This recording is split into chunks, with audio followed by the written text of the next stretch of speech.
boyband K-pop BTS bakal melantai nih di Bursa Efek Korea Selatan atau KOSPI. Dana yang dibidik dari IPO pun tak main-main, bahkan yang terbesar di Korea Selatan dalam 3 tahun terakhir. Lantas, seperti apa detil rencana go publiknya agensi Superstar K-pop yang sukses mencetak sejarah di Billboard Hot 100 tersebut? Akan kami ulas untuk Anda dalam agensi BTS segera go public. Dalam penawaran umum perdana di Bursa Korea Selatan, agensi boyband K-pop BTS, Big Hit Entertainment, menargetkan bakal meraih sebanyak-banyaknya 962,6 miliar won atau 812 juta dolar.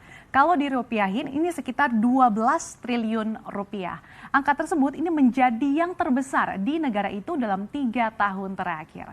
Nah, Big Hit menetapkan kisaran harga untuk penjualan 7,13 juta saham. Ini sahamnya baru dengan kisaran harga indikatif.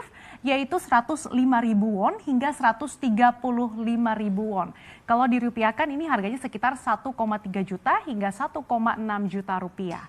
Dengan kisaran tersebut, kapitalisasi pasar Big Hit ini akan mencapai 4,6 triliun won atau setara dengan 57,9 triliun rupiah. Nah, Big Hit Entertainment ini didirikan pada 2005 oleh produser musik asal Korea Selatan Bang Si-hyuk. Kesuksesan Big Hit makin cemerlang saat 7 anggota boyband BTS memulai debutnya pada tahun 2013 lalu dan sukses menunjukkan keberadaannya hingga kancah internasional. Selain BTS, Big Hit juga menjadi agensi bagi musisi K-pop lainnya, termasuk vokalis Lee Hyun dan boyband Tomorrow X Together yang juga dikenal sebagai TXT. Sebagai informasi, BTS juga telah menjadi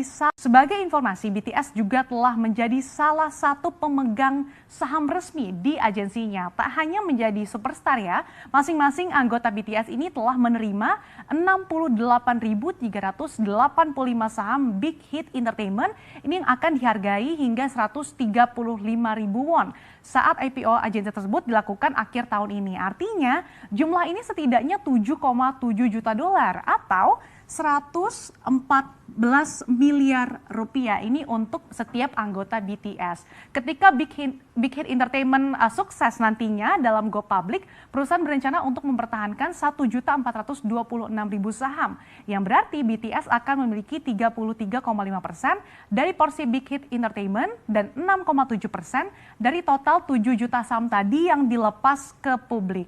Sementara pendiri Bang Si-hyuk ini akan menjadi pemegang saham terbesar dengan porsi 43,4%.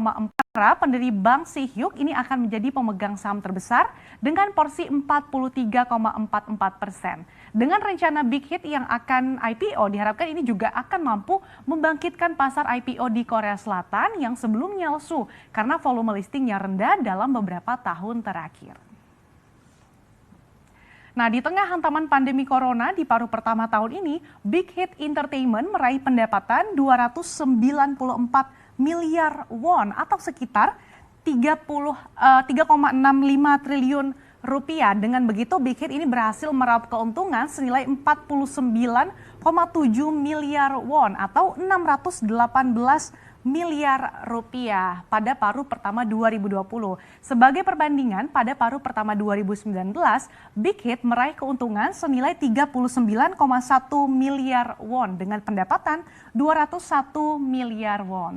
Nah, salah satu alasan kenapa sebegitu menarik perhatiannya agensi ini listing di Bursa Saham Korea Selatan adalah karena posisinya yang dominan di industri K-pop yang dengan sendirinya ini mendapatkan kehadiran yang lebih besar di panggung global. BTS merupakan boyband Korea pertama dan satu-satunya yang menjual lebih dari 20 juta album. Kemudian kalau diukur dari penjualan album dan kehadiran konser, grup ini bahkan menyumbang sekitar 30% bagi industri K-pop di Korea Selatan. Nah, pertanyaannya, kok bisa di tengah situasi global yang sulit ini, perekonomian Big Hit bisa tetap cemerlang?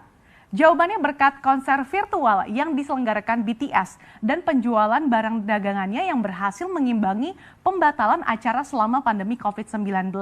Jadi meskipun tur BTS yang direncanakan di lebih dari 20 konser di Amerika Serikat, Eropa hingga Asia dibatalkan, tapi sekitar 756.000 orang secara global rela membayar untuk 19.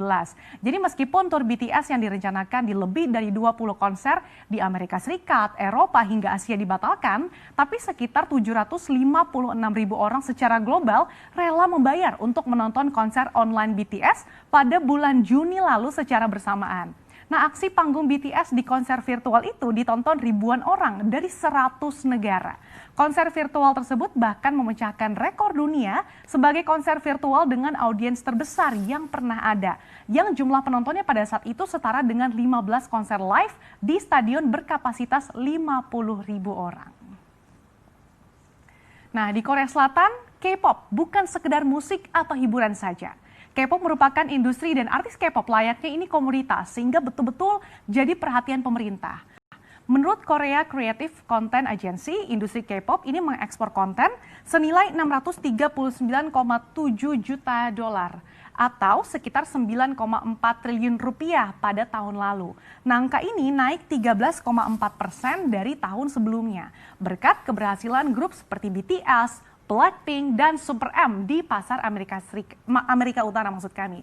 Nah, Big Hit yang menjadi agensi BTS pun ini menguji minat investor terhadap K-pop dengan rencana IPO-nya. Pada awal Agustus ini, Big Hit pun telah menerima lampu hijau untuk terdaftar di Kospi. Nah, berkat BTS Effect, kontribusi BTS pada perekonomian Korea Selatan bahkan melebihi pendapatannya sendiri. Menurut Institut Ekonomi Hyundai, BTS mampu menarik 800.000 turis ke Korea Selatan pada 2018 dan berkontribusi 4,1 triliun won pada ekonomi nasional negeri ginseng tersebut.